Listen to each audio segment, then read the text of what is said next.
Ted Johnson here with the Yavapai County Free Library District. All right, we're talking about edible landscapes, okay? And I'm going to give you a few tips.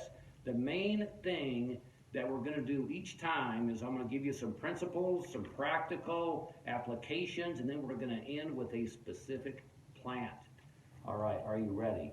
Now, I've got a picture here, and I want you to take a look at that picture where the person's house has these really cool trees. My question is, why plant a tree that's not also going to give you food? It's going to look the same. An apple tree looks like this poplar, which looks like an almond tree, etc. Why would you not plant something that you could eat? I'll tell you why. Because it's a lifestyle, okay?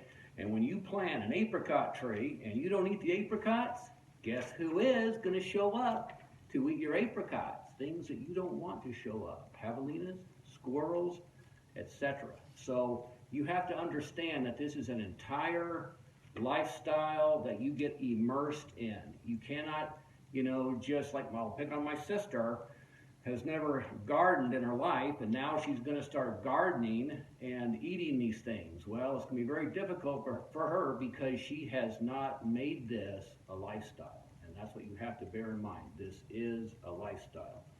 So it's going to take time. You're going to have to turn off your remote, get away from the television, and go outside and spend time with the landscape that you create. What kind of landscape are you going to create? You're going to create a landscape that meets your goals. You're going to have to look at what you've got and decide what's going to make sense for you to do.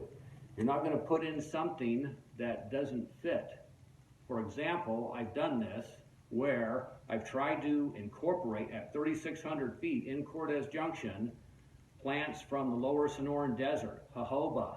It's surviving, it's not bearing fruit, and if I can't eat it, it's probably not going to stick around, okay? I've tried some high elevation things, Arizona rose, to eat the hips. It's flowered a couple of times, but this plant is used to being at 8,000 feet. So at 3,600, it's surviving, but it is just not producing fruit. And that's the point of it. It's supposed to produce fruit. That's what I want to eat. So you're going to maybe try some things, explore some things, but you're going to have to understand that it's going to really take an investment, time, talent. You're going to need to develop a few skills, all right? Now, going back to my sister, all right, she doesn't have a plant background, a gardening background, a science background, an ecology background, any of these things, okay? So it's going to be very difficult for her to pick up some basic knowledge and skills. One thing that I will try to incorporate in all of these discussions, these conversations, are some resources. And one that I want to mention right off the bat is the County Extension Service. Wherever you're at in Yavapai County, Arizona, beyond, there are people at county extension agricultural stations that can help you. Oftentimes, I've talked to Jeff Shalau, who was our county extension agent at this time, about things that I don't know that much about. And usually that involves plant pathogens, pests, insects, grubs, how to control them, plant diseases. He and his team over there are really good. They've got volunteers from the Native Plant Society and master gardeners, and they will often be able to in a very quick, timely fashion answer your questions and work with you. So you need to make them your friend, okay? So you're not going to know everything. I don't know everything. I have a master's degree in botany from Arizona State University, and I've studied and taught about native plants for many years in Arizona, especially as it applies to hikers, and oftentimes the plants that you're going to run into on the trail, which is one we're going to talk about today and end with, you're also can put in your landscape. And so you're going to just build your knowledge and skill base step by step. It's a growth process. So treasure is the other thing. Time, talent, treasure. Money, all right? Instead of buying the next upgrade on your cool TV, you're going to get some gypsum to amend the soil. You're going to buy a different kind of fruit tree, okay? And understand that it's going to take an investment, time, talent, treasure. Okay? Choices and investments. All right? Again, create a landscape that meets your design. The house that I'm in Cordes Junction, I stayed there a little while and I just look around. Wow, there is so much potential here. Okay? And so I've got raised beds. I built a greenhouse this year. And so why? Because I want citrus. Okay? You cannot have citrus in this area, Mayor area, without a shelter. Okay? And I know someone's got a lemon tree. They're in Spring Valley. It's never produced lemons. They have some kind of little plastic shelter thing, and it's not died because of the colder winters, but it has never produced fruit. Okay, you've got to create an environment that is going to be suitable for your plants. Citrus, tropical, so you're going to have to create that environment. All right, again, time, talent, treasure. It isn't just going to happen. But the plastic covering that this person has is just not going to cut it. Okay, why do I want citrus? Because I like lemon pie. And I make the best lemon meringue pie on the planet. Okay, so if I want this, I have to do it. Now, I'm not going to grow radishes in my raised beds. Why? Because I don't like radishes. Okay, so don't grow things and try to make things happen. That's just because you're supposed to do this. It's the proper or politically correct thing to grow and eat. Well, if you like it, you know, incentives matter.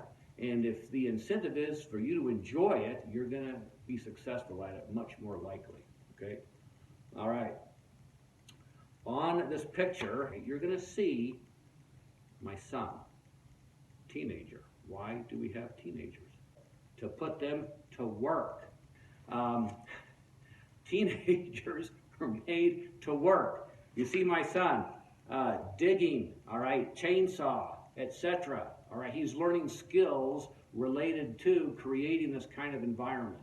All right, that's going to help him later. He just became a landlord. He's 22 years old. He has now used some of these skills and put it in wood floor, replacing toilets, etc. When we bought this house, and rain gutter and so forth, he is doing these things at his own house and projects. Okay, he doesn't mean he's a contractor, and I don't have that level of skill, and he doesn't either. But he knows enough to know what to do and when to get help, okay?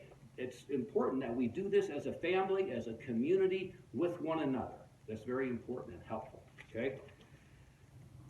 And when you're a teenager, you work them, their fingers to the bone, you feed them profusely with what they like to eat. There you see him at the fireplace eating the burgers and hot dogs he likes to eat. All right, finally, dig in, okay? Dig in. My daughter just bought a house in Glendale. I'm helping her every Saturday with the landscaping. And I am no spring chicken anymore. I'm 61. This is wearing me out. This is going to be sometimes hard work. Digging, shoveling, wheelbarrow, gravel, rock. If you could look at my hands, zoom in on them, don't do that. You'll see cracked, dry skin. You'll see blackberry stains. As I was going around this morning, watering things, eating blackberries, service berries, mulberries, barberries, all on the landscape, all around me. I don't buy produce. I don't go to the produce store. I go to my front yard. And there it is, okay? You'll notice in these pictures a transformation from one landscape to another, okay? One of the things that's real important, and we're going to get more into this in the next session, it's all about water. What do we not have in Arizona? Water, okay? So you've got to put some ground cover on the soil. It's not dirt, it's soil. It's a living organism. Big difference, okay? To retain moisture, and the moisture you want to be in the plants. You don't want it to just evaporate away. You don't want the wind to come along or the water to erode, wash away, or blow away the soil. It takes a long time to make soil. It's a precious resource. So you've got to keep it and keep the water that falls. We'll talk more about water catchments as well on your property. I see so many homes where people divert the water to run away. It should be, keep it, because you want it to be incorporated into your landscape, okay? You don't want to have to always buy it. It's already there. All right, so soil is a living organism. What's in there? Microorganisms, macroorganisms, from earthworms to fungi to bacteria to algae, and those things are important. It's a living thing that's going to work with your plants so they'll be more successful. For example, beans. If you'll plant a legume in the soil, along with, like I've got sweet potatoes growing in my greenhouse, those things are going, the legumes are going to fix nitrogen with a bacterium, and it's going to actually make the soil more nutrient rich for the other plants that are there. Okay, and understanding that dynamic, the atmosphere we breathe is 80% useless inert gas, nitrogen. It's not useless to these bacterium on the root nodules of the legumes. And it doesn't matter if it's mesquite, palo verde, beans, peas, soybeans, whatever, they all do this, lupins and so forth, all right? So they are good for the soil, so think about incorporating them, and we'll talk more about other amendments like organic matter, because what do soils in the desert, this arid environment, not have besides moisture? Okay, they often don't have a pH that's sufficient to help the plants absorb the nutrients that are there. They are nutrient-rich soils in arid lands. Okay. Finally, all right, it's time to eat the landscape. You ready? Told you, each time we're going to have something practical that you could eat.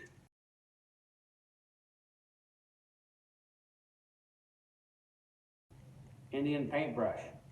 Now, the problem with some of these natives, and this is a wildflower that grows all the way from the desert up to higher elevation, 8,000 feet. Lovely red tubular, good for hummingbirds as well, okay? The nectar in there, so there's a little bit of a sweet taste to it, but understand that if there is selenium in the soil, it will concentrate it and could become toxic. So know what you're doing. You have to know what it is before you eat it. Don't ever eat it unless you know what it is. Okay, the other one, oxalis, okay? I eat what I teach. Now look at this. Cool, looks like a little four-leaf clover shamrock, okay, but it's not. Okay, oxalis, kind of an acidic taste. They say it's edible. All right, finally, algerita, barberry, okay? Spiny, nasty leaves. Not only is this plant producing edible fruits, which is in bloom and fruiting all over the landscape around Mayer, so if you're hiking out, this is something that is edible. Barberry, okay? Crunchy, little bit of a tart taste to the juicy fruit. All right, sometimes there could be little weevils in there, which you'll eat along with it. Finally, the last thing I want to illustrate, okay, blackberry. Okay, I bought this blackberry 5 years ago, and it has spread. You'll see pictures from my landscape on the trellis, kind of the white picket fence, and it will spread, root. Put it in a bucket with the soil, let it sit there as you water it along with the other things, and then today I cut it, so now we'll water it for another week or so, and it will see if it's going to grow as the roots have become established, and now you can introduce this. You don't have to keep buying new plants. You can basically produce them and spread them on their own. All right. Thank you for joining us today. We're going to continue with other topics related to edible landscape.